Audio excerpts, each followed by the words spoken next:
देवी दुर्गा का स्वरूप, सूर्य ध्यान तथा महेश्वरी पूजन विधि। श्री हरि ने कहा, हे रुद्र, नवमी आदि तिथियों में ओम ह्रीं दुर्गे रक्षिणी इस मंत्र से देवी दुर्गा का पूजन करना चाहिए।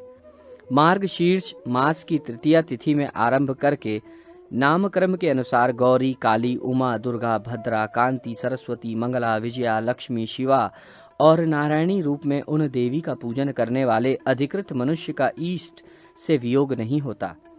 दुर्गा देवी के 18 हाथ है। उन हाथों में खेटक, घंटा, दर्पण, तर्जनी, मुद्रा, धनुष, ध्वज, डमरू, परशु, पाश, शक्ति, मुग्दर, शूल, कपाल, शरक, अंकुश, वज्र, चक्र और शलाका ये सभी सुशोभित रहते हैं। इनसे सुसज्जित उन अष्टादश भुजा देवी का स्मरण करना चाहिए। 28 भुजा वाली या 18 भुजा वाली अथवा 12 भुजा वाली या 8 भुजा वाली अथवा 4 भुजा वाली दुर्गा देवी का भी ध्यान करना चाहिए। महिषासुर का वध करने वाली वे देवी सिंह पर विराजमान रहती है। वासुदेव ने कहा, हे रुद्र, सूर्यार्चन में भगवान सूर्य का इस प्रकार ध्यान करना चाहिए। ये भगवान सूर्य तेज स्वरूप रक्त वर्ण वाले श्वेत पद्म पर विराजमान एवं चक्र वाले रथ पर समासीन 2 भुजाओं से युक्त तथा कमल धारण करने वाले हैं। इस रूप में उनका सदैव ध्यान करना चाहिए। श्री हरि ने पुनः कहा, हे वृषध्वज, अब मैं महेश्वरी पूजा का वर्णन कह रहा हूँ, उसे सुनो। पहले स्नान तथा आचमन कर ले। इसके बाद आसन पर बैठकर न्यास करके मंडल में महेश्वरी की पूजा करें। हे महेशान, हर की पूजा परिवार के साथ करें। हे रुद्र, ओम हाम शिवासन देवता आगच्छत इस मंत्र से आसन के देवताओं का आवाहन करें।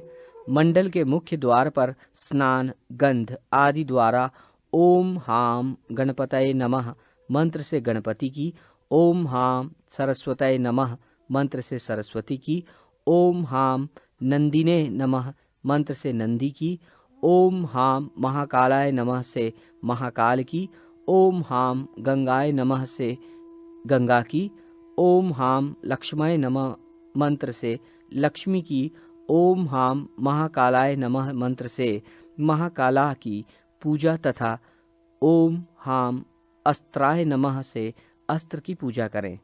इस प्रकार ओम हाम ब्रह्माणे वास्तवधिपतये नमः से वास्तवधिपति की, ओम हाम गुरुभ्यो नमः से गुरु की, ओम हाम आधार शक्तये नमः से आधार शक्ति की, ओम हाम अनंताय नमः से अनंत की, ओम हाम धर्माय नमः से धर्म की, ओम हाम ज्ञानाय नमः से ज्ञान की, ओम हाम वैराग्याय नमः से वैराग्य की, ओम हाम ऐश्वर्याय नमः से ऐश्वर्य की, ओम हाम अर्धमाय नमः से अधर्म की, ओम हाम अज्ञानाय नमः से अज्ञान की, ओम हाम अवैराग्य नमः से अवैराग्य की, ओम हाम अनैश्वर्य नमः से अनैश्वर की, ओम हाम उद्धरछंदाय नमः से उद्धरछंद की, ओम हाम अधरछंदाय नमः से अधरछंद की, ओम हाम पद्माय नमः से पद्म की, ओम हाम कार्णिकाय नमः से कर्णिका की, ओम हाम वामाय नमः से वामा की,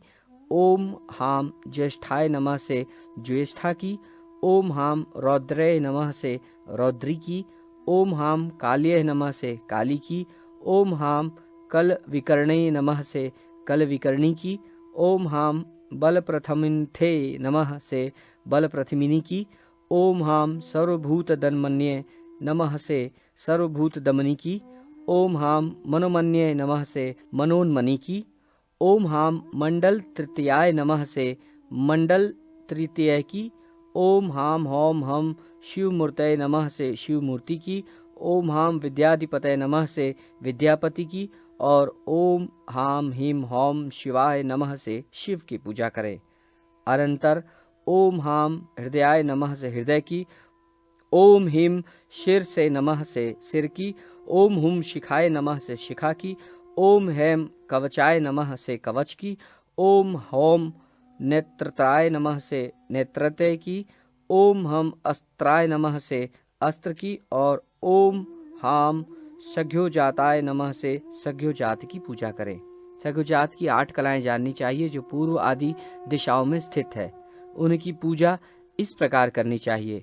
ओम हाम सिद्धय नमः से सिद्धि की, ओम हाम ऋग्देय नमः से रिद्धि की, ओम हाम विद्युताय नमः से विद्युता की, ओम हाम लक्ष्मय नमः से लक्ष्मी की, ओम हाम बौधाय नमः से बौधा की, ओम हाम कालय नमः से काली की, ओम हाम स्वधाय नमः से स्वधा की, ओम हाम प्रभाय नमः से प्रभा की अर्चना करनी चाहिए। हे वृषध्वज, वामदेव की 13 कलाएं जाननी चाहिए। उनकी भी पूजा गंध पुष्प आदि से करनी चाहिए।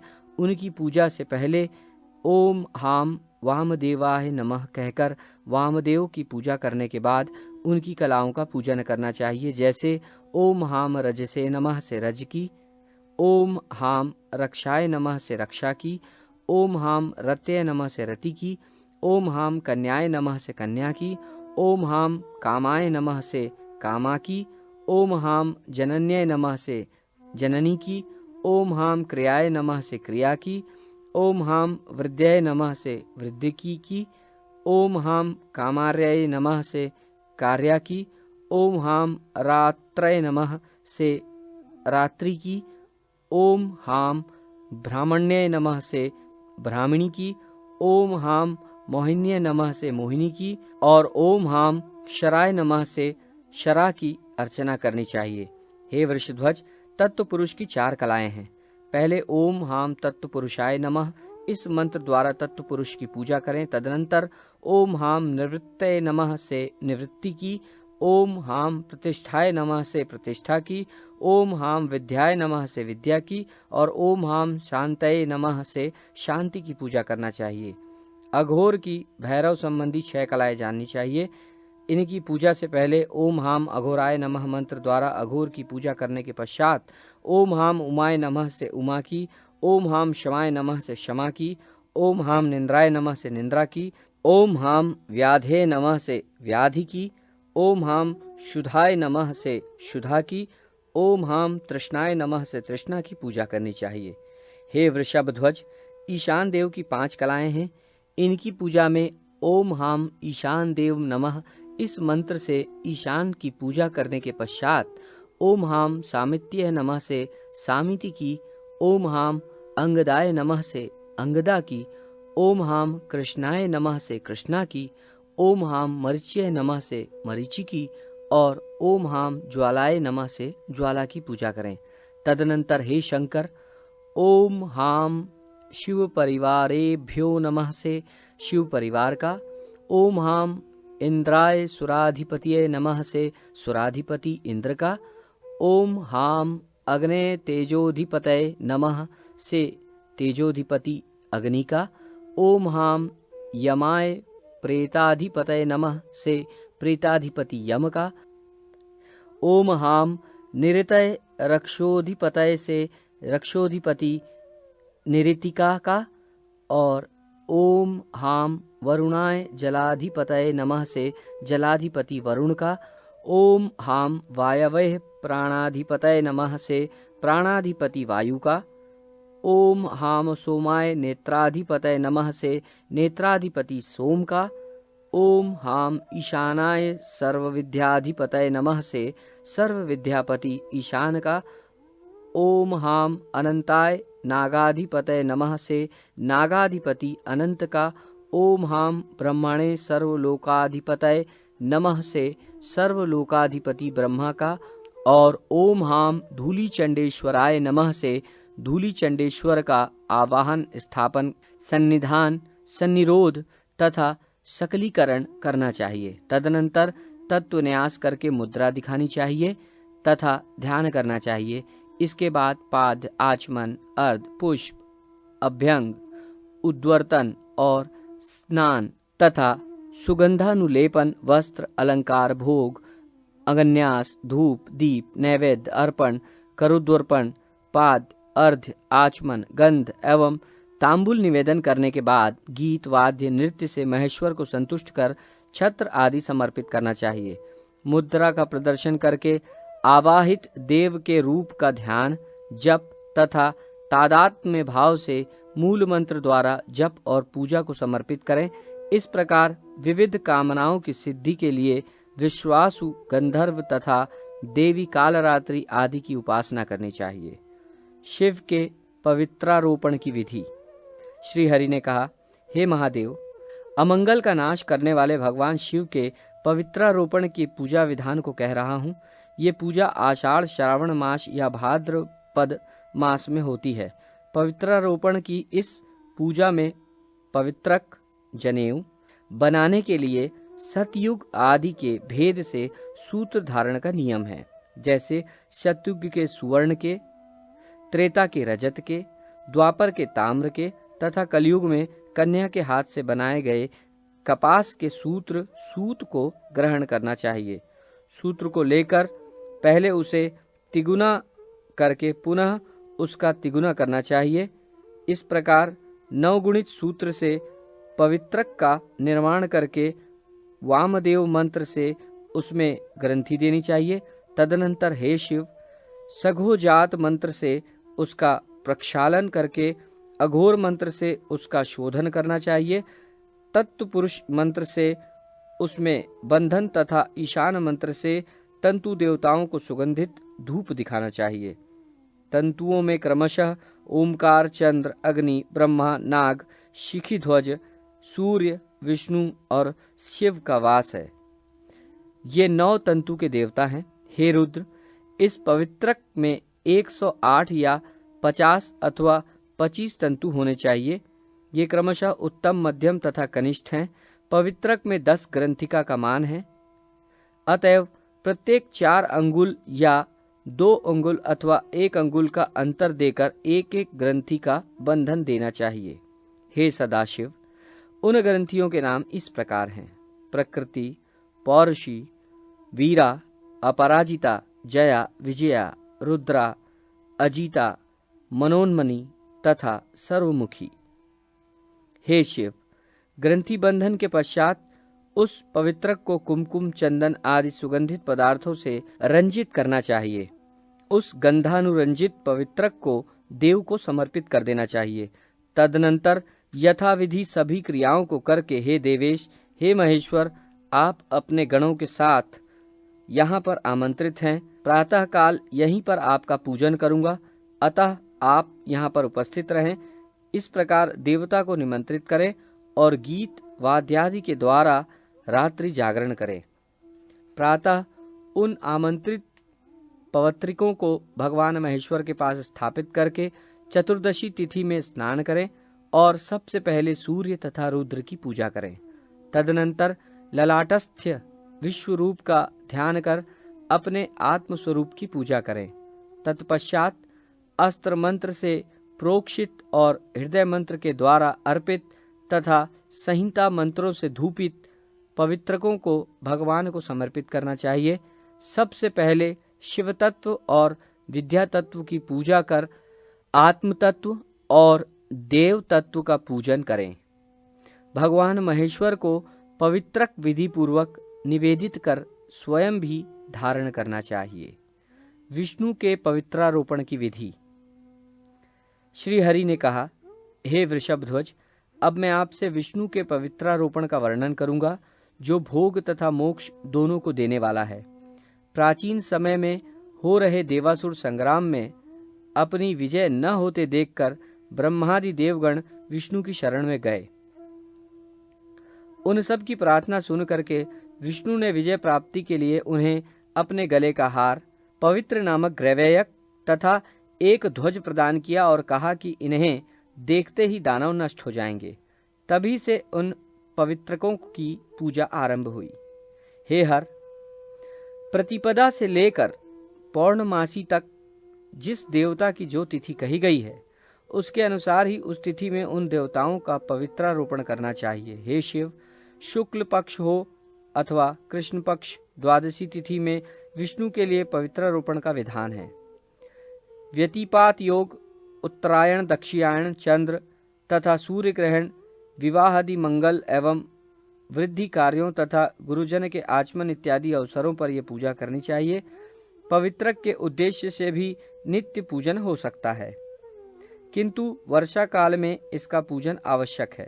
हे रुद्र, इन पवित्रकों का निर्माण वर्णानुसार होना चाहिए, जैसे ब्राह्मणों का पवित्रक कौशेय, कपास, शौम अथवा कुशसूत्र से निर्मित होना चाहिए। क्षत्रियों का पवित्रक कौशेय सूत्र से, वैश्यों का क्षौम सूत्र तथा वल्कल्य सूत्र से और शूद्रों का सन से बना हुआ पवित्रक प्रशस्त माना गया है। कपास या पद्वज कमल से निर्मित पवित्रक समस्त वर्णों के लिए प्रशस्त है। ओमकार, शिव, चंद्रमा, अग्नि, ब्रह्मा, शेष, सूर्य, गणेश और विष्णु, इन 9 देवताओं का इस पवित्रक के तंतुओं में निवास है। ब्रह्मा, विष्णु और रुद्र ये पवित्रक के 3 सूत्रों के देवता हैं जो उनमें अधिष्ठित रहते हैं। इन सूत्रों को सुवर्ण, रजत, ताम्र, बांस या मिट्टी के बने हुए पात्र में रखना चाहिए। 108 तंतुओं का सूत्र उत्तम, 54 तंतुओं का सूत्र मध्यम तथा 27 तंतुओं का पवित्रक कनिष्ठ होता है। इन पवित्रकों के प्रत्येक ग्रंथि पर्वों को कुमकुम, हल्दी या चंदन से चर्चित कर उपवास रखते हुए उन्हें शास्त्र सम्मत पात्र में रखकर अधिवासित करें। पवित्रक को पृथक पृथक अभिमंत्रित करके उसका सम्यक दर्शन तथा पुनः पूजन करना चाहिए और यत्न पूर्वक उसका वस्त्राच्छादन करके उसे मंडलस्थ देव प्रतिमा के समक्ष यत्न पूर्वक स्थापित कर देना चाहिए। ब्रह्मादि अन्य देवों की स्थापना करके कलश की पूजा करें। मंडल का निर्माण करके नैवेद्य समर्पित करें। पवित्रक को पुनः अधिवासित करके 3 या 9 बार सूत्र घुमाकर वेदी को वेष्टित करें। तदनंतर अपने आप को तथा कलश, घी, अग्निकुंड, विमान, मंडप और ग्रह को सूत्र से वेष्टित करके एक सूत्र देवता के मस्तक पर अर्पित करें। इस प्रकार संपूर्ण सामग्री निवेदित कर महेश्वर विष्णु की पूजा करके मंत्र का पाठ करना चाहिए। हे परमेश्वर, देवेश्वर, आप यहाँ पर पूजा के लिए आवाहित हैं। इस समस्त सामग्री से प्रातःकाल में मैं आपका पूजन करूंगा।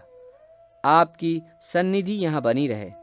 1 रात्रि या 3 रात्रि तक पवित्रक को अधिवासित कर स्वयं रात्रि में जागरण करके प्रातःकाल भगवान केशव का पूजन करें और निर्मित पवित्रकों को उन देव को अर्पित करें।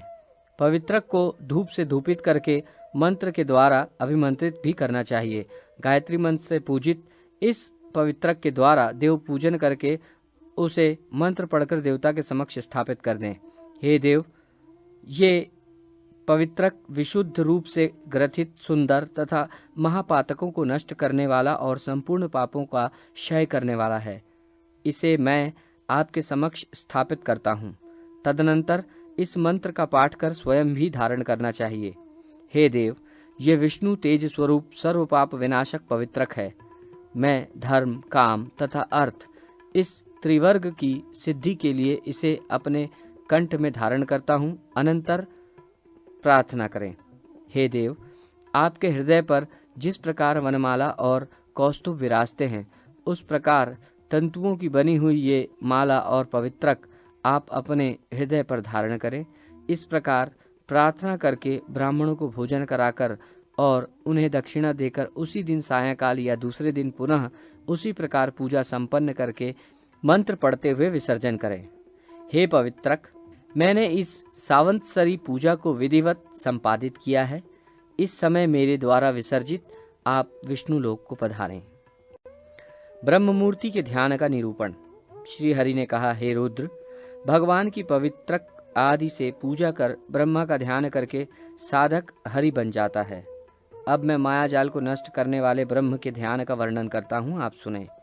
ब्रह्मा के ध्यान के लिए प्रवृत्त प्राज्ञ अपने वाणी एवं मन को नियंत्रित कर अपनी आत्मा में ही ज्ञान स्वरूप ब्रह्म का यजन करे, और जिस प्राज्ञ को ये उत्कृष्ट इच्छा हो कि मैं अपनी आत्मा में ब्रह्मा का दर्शन करूं, उसे मद ब्रह्म में ज्ञान की भावना करनी चाहिए।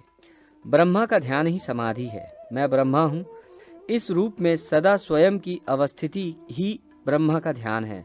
स्वयं से अभिन्न ब्रह्म देह, इंद्रिय, मन, बुद्धि, प्राण, अहंकार, पंच महाभूत, पृथ्वी, जल, तेज, वायु, आकाश। पंच तन्मात्र, गंध तन्मात्र, रस तन्मात्र, रूप तन्मात्र, स्पर्श तन्मात्र एवं शब्द तन्मात्र।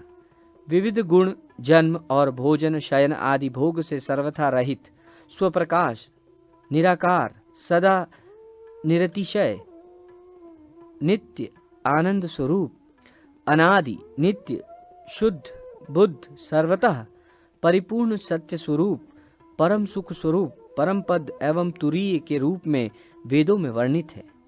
हे वृषभध्वज, अपनी आत्मा को रथी और शरीर को रथ समझना चाहिए। बुद्धि उसमें सारथी तथा मन लगाम है। इंद्रियों को उस रथ में जुते हुए अश्व के रूप में स्वीकार किया गया है। ये इंद्रियां ही रूप, रस, गंध आदि विषय का अनुभव करती हैं। इंद्रिय और मन से युक्त आत्मा को ही मनीषियों ने भोक्ता कहा है। जो मनुष्य विज्ञान रूपी सारथी से युक्त है, मन रूपी लगाम को अपने वश में रखता है, वही उस परम पद को प्राप्त करता है। फिर वह उत्पन्न नहीं होता। जो विज्ञान रूपी सारथी से नियंत्रित मन रूपी लगाम वाला मनुष्य है, वह सधुर्नी से पार हो जाता है और वही विष्णु का परम पद है। इस योग परम साधना में अहिंसादि धर्मों को यम तथा शौचादिक कर्मों को नियम कहा गया है। पद्मादि आसन है। प्राण अपानादिक वायु पर विजय प्राप्त करना प्राणायाम है। इंद्रियों पर विजय प्रत्याहार और ईश्वर का चिंतन करना ध्यानावस्था है। मन को नियंत्रित करना ही धारणा है और ब्रह्म में मन को केंद्रित करने की जो स्थिति होती है वो समाधि है। यही पहले इस योग के द्वारा चंचल चित्त स्थिर नहीं होता तो उस मूर्ति परमेश्वर का इस प्रकार चिंतन करना चाहिए जो हृदय कमल की कर्णिका के मध्य विराजमान रहने वाले हैं तथा शंख, चक्र, गदा और कमल से सुशोभित हैं, जो श्रीवत्स तथा कौस्तुभ मणि, वनमाला एवं लक्ष्मी से विभूषित हैं, जो नित्य शुद्ध ऐश्वर्य संपन्न सत्य परमानंद स्वरूप आत्म स्वरूप परम ब्रह्म तथा परम ज्योति स्वरूप हैं। ऐसे वे 24 स्वरूप अवतार वाले सालग्राम की शिला में विराजमान द्वारकादि शिलाओं पर अवस्थित रहने वाले परमेश्वर ध्यान के योग्य है और पूजनीय है। मैं भी वही हूँ, ऐसा समझना चाहिए। इस प्रकार आत्मस्वरूप नारायण का यम, नियम इत्यादि योग के साधनों से एकाग्रचित होकर जो ध्यान करता है वो मनोभिलाषित इच्छाओं को प्राप्त कर वैमानिक देव हो जाता है। यदि निष्काम होकर उन हरि की मूर्ति का ध्यान और स्वतन करे तो मुक्ति प्राप्त हो जाती है। विविध शालग्राम शिलाओं के लक्षण। श्री हरि ने कहा, हे वृषभध्वज, अब मैं प्रसंगवश शालग्राम का लक्षण कहता हूँ। शालग्राम शिलाओं के स्पर्श मात्र से करोड़ों जन्मों के पाप नष्ट हो जाते हैं। केशव, नारायण, गोविंद तथा मधुसूदन आदि नामों वाली विभिन्न शालिग्राम शिलाएं होती हैं जो शंख, चक्र आदि चिन्हों से सुशोभित होती हैं। इन शिलाओं के लक्षण इस प्रकार हैं। शंख, चक्र, गदा तथा पद्म के चिन्ह से सुशोभित शिला केशव, पद्म, कमोदकी, गदा, चक्र तथा शंख के चिन्ह से सुशोभित शिला नारायण, चक्र, शंख, पद्म तथा गदा के चिन्ह से विशोभित शिला माधव और गदा, पद्म, शंख तथा चक्र के चिन्ह से शोभायमान शिला गोविंद नाम से जानी जाती है। पद्म, शंख, चक्र, गदा से युक्त विष्णु नाम की, शंख, पद्म, गदा तथा चक्र से युक्त मधुसूदन नाम की, गदा, चक्र, शंख, पद्म से संयुक्त त्रिविक्रम नाम की, चक्र, गदा, पद्म, शंख से चिन्हित वामन नाम की, चक्र, पद्म, शंख एवं गदा से समन्वित श्रीधर नाम की और पद्म, गदा, शंख, चक्र से अंकित ऋषिकेश नाम की शालग्राम मूर्ति कही गई है। इन देव मूर्तियों को बार बार नमन है। पद्म, चक्र, गदा, शंख चिन्ह पूरित शालग्राम शिला, पद्मनाभ, शंख, चक्र, गदा, पद्मयुक्त शालग्राम शिला, दामोदर, चक्र, शंख, गदा तथा पद्म से संयुक्त शालग्राम शिला, वासुदेव, शंख, पद्म, चक्र, गदा चिन्ह से समन्वित शालग्राम शिला, संकर्षण, शंख, गदा, पद्म, चक्र से सुशोभित शालग्राम शिला प्रद्युम्न तथा गदा, शंख, पद्म और चक्र से शोभित शालग्राम शिला अनिरुद्ध नाम से अभिहित है। इन्हें बारंबार प्रणाम है। पद्म, शंख, गदा, चक्र के चिन्ह से विभूषित पुरुषोत्तम नाम की गदा, शंख, चक्र, पद्म चिन्ह से विभूषित अधोक्षज नाम की पद्म, गदा, शंख, चक्र से विभूषित नरसिंह नाम की पद्म, चक्र, शंख, गदा से अंकित अच्युत नाम की और शंख, चक्र, पद्म, गदा से संयुक्त जनार्दन नाम की शालग्राम मूर्ति है। इन देव नामों से अभिहित मूर्तियों को नमस्कार है। गदा, चक्र, पद्म, शंख से अंकित शालग्राम उपेंद्र, चक्र, पद्म, गदा, शंख से युक्त शालग्राम हरि, गदा, पद्म, चक्र, शंख चिन्ह से शोभित शालग्राम श्री कृष्ण नाम से प्रसिद्ध है और शालग्राम शिला के द्वारद्वेष पर चिन्हित 2 चक्र धारण करने वाले शुक्ल वर्ण वाले भगवान वासुदेव हैं। इन सभी रूपों एवं नाम को धारण करने वाले हैं गदाधर भगवान विष्णु। हम सबकी आप रक्षा करें। 2 चक्रों से युक्त रक्त अभाव वाली और पूर्व भाग में पद्म चिन्ह से अंकित शालग्राम शिला संकर्षण की मूर्ति होती है, किंतु छोटे छोटे चक्रों वाली तथा पित्तवर्ण की होने पर वो शिला प्रद्युम्न कही जाती है। यही शालग्राम शिला बड़ी तथा छिद्र से संयुक्त शिरोभाग वाली और वर्तुलाकार हो तो उसे अनिरुद्ध नामक शालग्राम मूर्ति कहते हैं, जो द्वार मुख पर नील वर्ण की 3 रेखाओं से युक्त होती है और जिसका शेष संपूर्ण भाग कृष्ण वर्ण से सुशोभित रहता है। वो शालिग्राम शिला नारायण शिला के नाम से जानी जाती है। जिस शिला के मध्य में गदा के समान रेखा हो, यथास्थान नाभि चक्र उन्नत हो तथा वक्ष स्थल विस्तृत हो, वो नरसिंही नाम वाली शालग्राम शिला है। और इन चिन्हों के साथ ही इसमें 3 बिंदु अथवा 5 बिंदु हो तो वो कपिल नामक शिला है। वो शिला हम सबकी रक्षा करे। उसका पूजन ब्रह्मचारियों को करना चाहिए। विषम परिणाम वाले 2 चक्रों से चिन्हित शक्ति चिन्ह से युक्त शिला को वाराह शिला कहते हैं। हम सबकी ये रक्षा करे। नील वर्ण वाली 3 रेखाओं से युक्त स्थूल तथा बिंदु युक्त शिला कर्म मूर्ति है और वही अगर वर्तुलाकार है तथा उसका पीछे का भाग झुका हुआ है तो वो शिला कृष्ण कही गई है। वो हम सबकी रक्षा करे। 5 रेखा वाली शिला श्रीधर नाम की कही जाती है। गदा से अंकित शिला वनमाली है। ये हम सबकी रक्षा करे। गोलाकार तथा छोटी शिला वामन शिला है तथा बाएं भाग में चक्रांकित शिला सूरेश्वर की मूर्ति है। विभिन्न रंगों वाली अनेक रूपों वाली नाग के समान फनों से युक्त शिला अनंतक है। स्थूल हो, नील वर्ण की हो और मध्य में नील वर्ण का चक्र हो तो ये दामोदर शिला है। संकुचित द्वार वाली, रक्त वर्ण वाली, लंबी रेखाओं वाली, छिद्र युक्त, एक चक्र तथा एक कमल वाली विस्तीर्ण शिला ब्रह्मशिला है। ये हम सबकी रक्षा करे। विस्तृत छिद्र वाली तथा स्थूल चक्र वाली शिला कृष्ण शिला तथा विल्वाकार शिला विष्णु शिला है। अंकुश के आकार वाली 5 रेखाओं वाली तथा कौस्तुभ चिन्ह से युक्त शिला हयग्रीव शिला है। एक चक्र तथा एक कमल से अंकित मणि तथा रत्नों की आभा से युक्त कृष्ण वर्ण की शिला वैकुंठ शिला और द्वापर रेखा वाली विस्तृत कृष्ण सदृश शिला मस्तस्य शिला है। ये हम सबकी रक्षा करे। दाहिनी ओर रेखायुक्त श्याम वर्ण से समन्वित रामचक्र से अंकित त्रिविक्रम नाम वाली शिला हम सबकी रक्षा करे। द्वारका में स्थित सालग्राम में निवास करने वाले गदाधारी भगवान को नमस्कार है। एक द्वार वाली 4 चक्रों से युक्त वनमाला से विभूषित स्वर्ण रेखा समन्वित गोपद से सुशोभित तथा कंदब के पुष्प की आकृति वाली लक्ष्मी नारायण नाम वाली शिला हम सबकी रक्षा करे।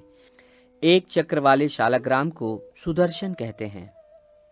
उनके रूप में वे गदाधारी विष्णु हम सबकी रक्षा करें। 2 चक्र होने से शालिग्राम शिला की लक्ष्मी नारायण संज्ञा होती है। जिसमें 3 चक्र हैं वो शिला त्रिविक्रम की मूर्ति है।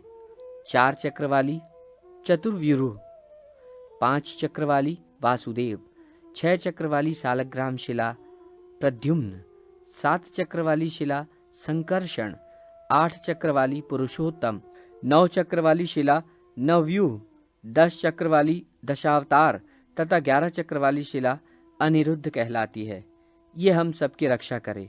12 चक्रों से युक्त शिला द्वादशात्मा है। 12 से अधिक चक्र की शिला अनंत नाम वाली है। जो मनुष्य इस विष्णु मूर्तिमय स्तोत्र का पाठ करता है उसे स्वर्ग की प्राप्ति होती है। वास्तुमंडल पूजा विधि। श्री हरि ने कहा, गृह निर्माण प्रारंभ में जिसके करने से समस्त विघ्न नष्ट हो जाते हैं, संक्षेप में उस वास्तु पूजा की विधि कहता हूँ। ये पूजा ईशान कोण से प्रारंभ होकर 81 पद वाले मंडप के अंतर्गत पूर्ण की जानी चाहिए। इस मंडल के ईशान कोण में वास्तु देवता का मस्तक होता है।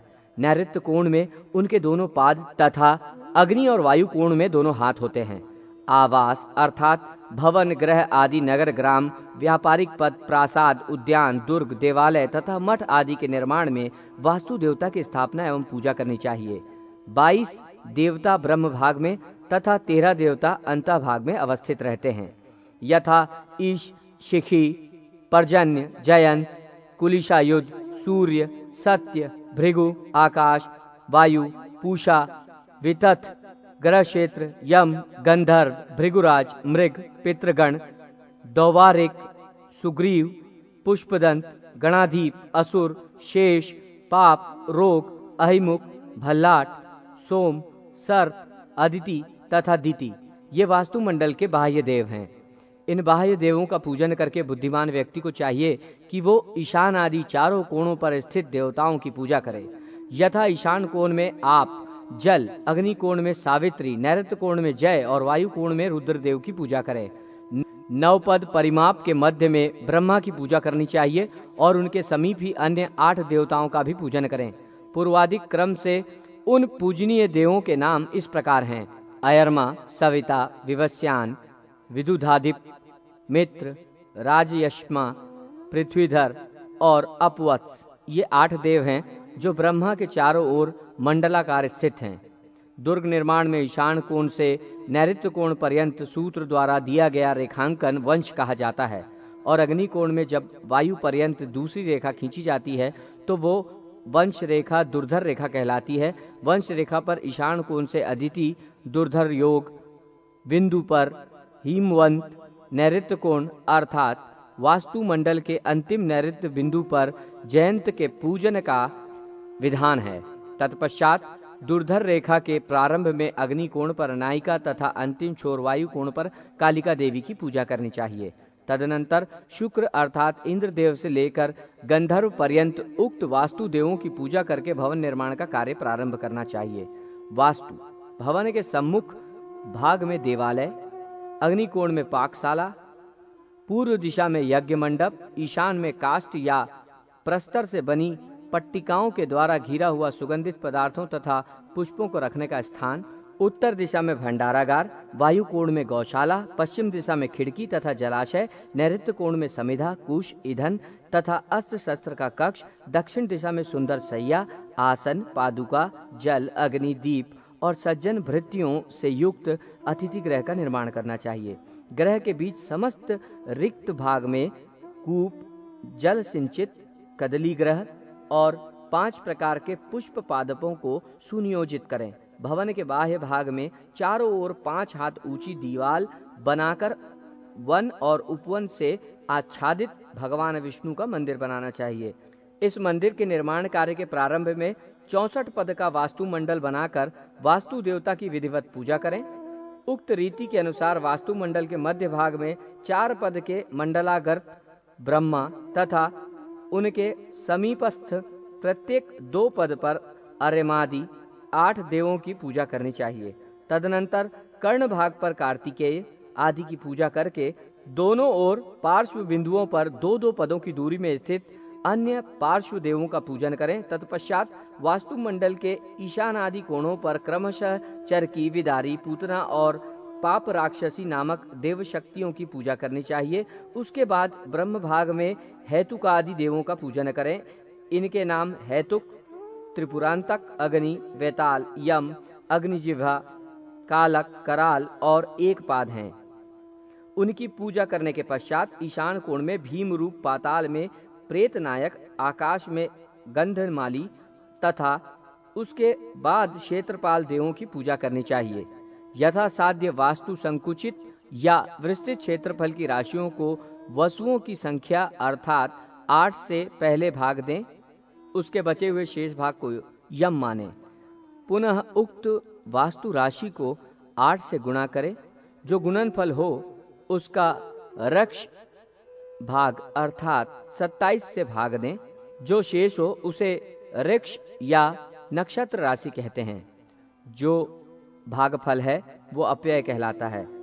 इस ऋष राशि को 4 से गुणा करके गुणनफल में से 9 से भाग दें। जो शेषांश हो उसका नाम स्थिति है। इस स्थिति अंक पर वास्तुमंडल का निर्धारण करना चाहिए, ऐसा देवल ऋषि का अभिमत है।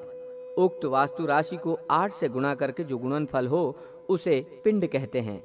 उस पिंड को 60 से भाग देना चाहिए। जो शशांश हो उसके द्वारा ग्रह स्वामी के जीवन मरण और परिजनों के विनाश का निर्धारण होता है।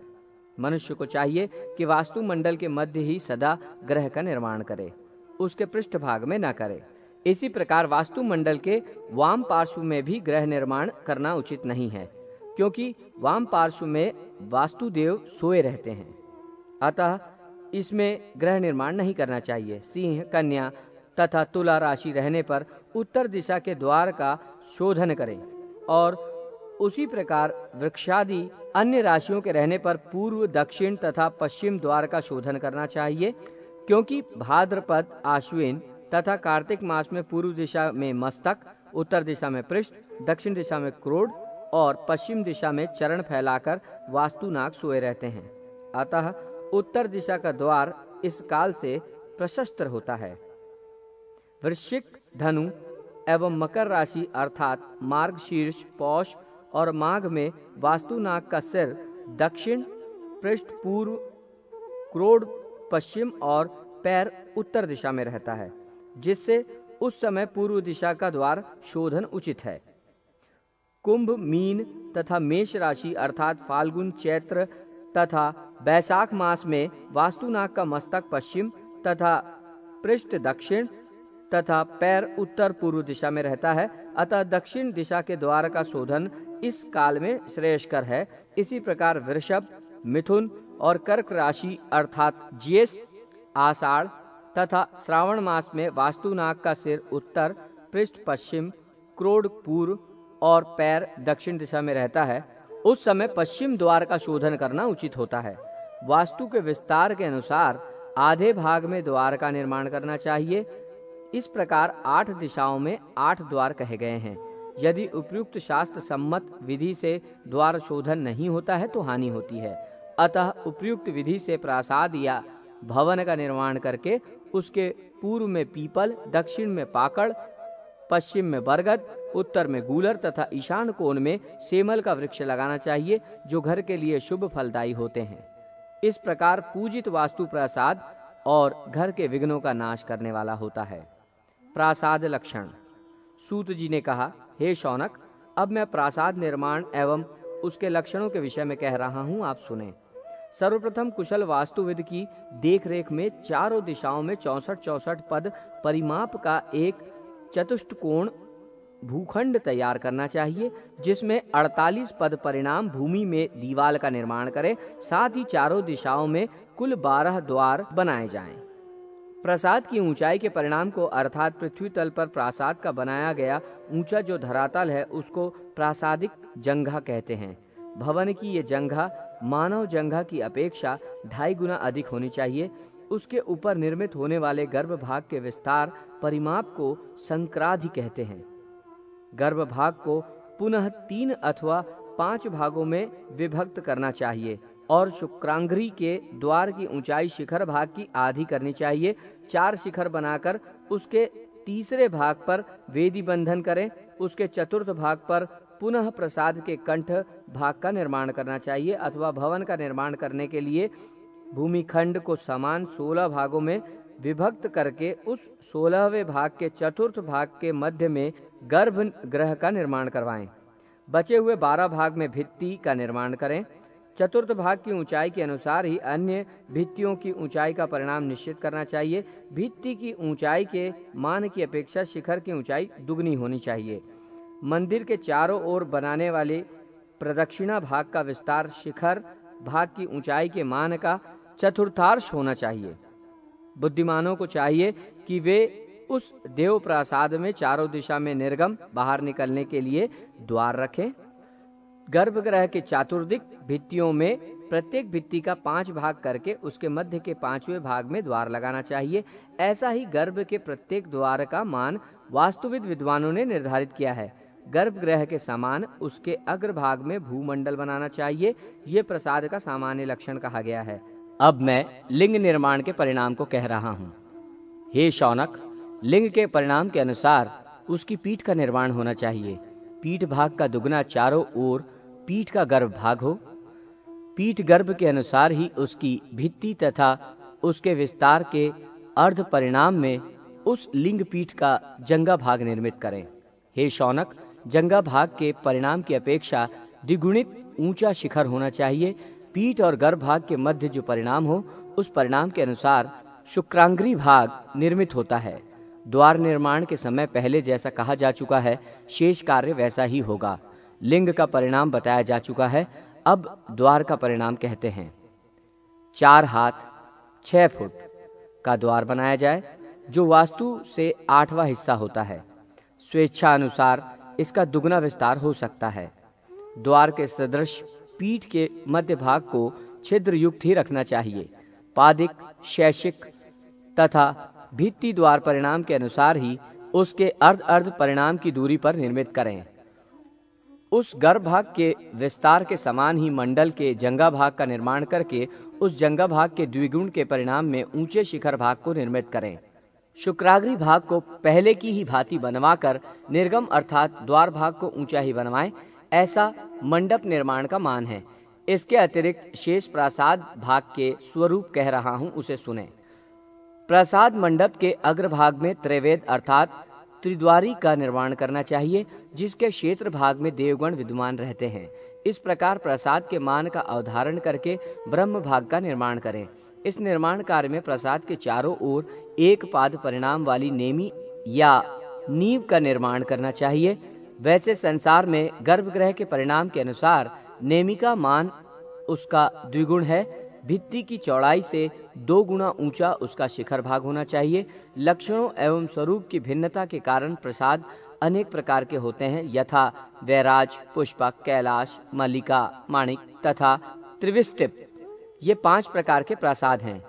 इनमें प्रथम प्रकार का वैराज नामक प्रसाद सब प्रकार से चौकोर और समतल होता है। द्वितीय प्रकार का पुष्पक प्रसाद आयताकार होता है। तृतीय प्रकार का कैलाश नामक प्रसाद वृत्ताकार तथा चौथा मल्लिका नामक प्रसाद वृत्तायत और 5वां त्रिविष्टप नामक प्रसाद अष्टकोणाकार होता है। इस प्रकार से बने हुए ये प्रसाद बड़े ही मनोहारी होते हैं। इन प्रसादों से ही अन्य प्रसाद के प्रसादों का स्वरूप निर्मित हुआ है, यथा मेरु, मंदर, विमान, भद्रक, सर्वतोभद्र, रूचक, नंदन, नंदीवर्धन और श्रीवत्स।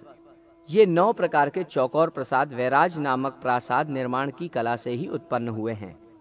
वल्लभी, ग्रहराज, शालाग्रह, मंदिर, विमान, ब्रह्म मंदिर, भवन, उत्तब और शिविका वेश्म, ये 9 प्रकार के पुष्पक नामक प्रसाद कला से उत्पन्न हुए हैं। वलय, दुदुम्भी, पद्म, महापद्म, मुकुली, उष्णिषि, शंख, कलश, गुआ वृक्ष तथा अन्य वृत्ताकार प्रसाद कैलाश प्रसाद से निकले हैं। गज, वृषभ, हंस, गरुड़, सिंह, सम्मुख, भूमुख, भूधर, श्रीजय तथा पृथ्वीधर, इन प्रसादों का उद्भव मल्लिका मणिक नामक वृत्तायत प्रसाद से हुआ है। वज्र, चक्र, मुष्टिक, वभ्रु, वक्र स्वास्तिक, खड्ग, गदा, शिरवृक्ष, विजय तथा श्वेत, इन 9 प्रासादों का प्रादुर्भाव त्रिविष्टप नामक प्रासाद से हुआ है। इसके अतिरिक्त त्रिकोण, पद्माकार, अर्धचंद्राकार, चतुष्कोण तथा षोडश कोणीय प्रकार से भी मंडप के संस्थान का निर्माण जहाँ तहाँ किया जा सकता है, जो क्रमशः राज, ऐश्वर्य, आयुवर्धन, पुत्र लाभ और स्त्री प्राप्ति कराने वाले होते हैं। मुख्य द्वार के स्थान में ही ध्वजा आदि तथा गर्भगृह का निर्माण कराना चाहिए। सूत्र के द्वारा सम संख्याओं से गुणित मंडप का निर्माण करके उस मंडप के चतुर्थांश अर्थात चौथाई परिणाम का एक भद्र ग्रह निर्मित करवाएं। भद्र ग्रह को समानांतर वातायन रोशनदान से अथवा वातायन से रहित बनाना चाहिए। कहीं मंडप की दीवार के बराबर अथवा कहीं उससे 1.5 गुना अथवा कहीं दुगने माप के मंडप बनाए जाने चाहिए।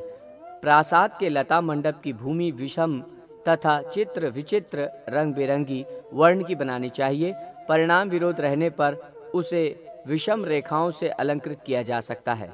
प्रासाद की आधार भूमि प्रत्येक दिशाओं में अव्यवस्थित 4 द्वारों और 4 मंडपों से सुशोभित होनी चाहिए। जो प्रासाद 100 श्रृंखों वाला अर्थात 100 मीनारों से युक्त रहता है, उसे मेरु संज्ञा से अभिहित किया जाता है। इस अन्य प्रासादों की अपेक्षा उत्तम कोटि का होता है। इस प्रकार के प्रासाद में प्रत्येक मंडप 3-3 भद्र ग्रहों से अलंकृत होने चाहिए। निर्माण पद्धति, आकार और परिणाम के वैभिन्न के कारण वे प्रासाद भिन्न भिन्न प्रकार के हो जाते हैं, जिनमें कुछ प्रासादों का आधार होता है किंतु कुछ आधार से रहित होते हैं। वे प्रासाद अपने छंदक अर्थात छत निर्माण के भेद से भी भिन्न भिन्न प्रकार के हो जाते हैं। रचना पद्धति तथा नाम के भेद से परस्पर सांकर्य के कारण भी भिन्न भिन्न प्रकार के प्रासाद हो जाते हैं।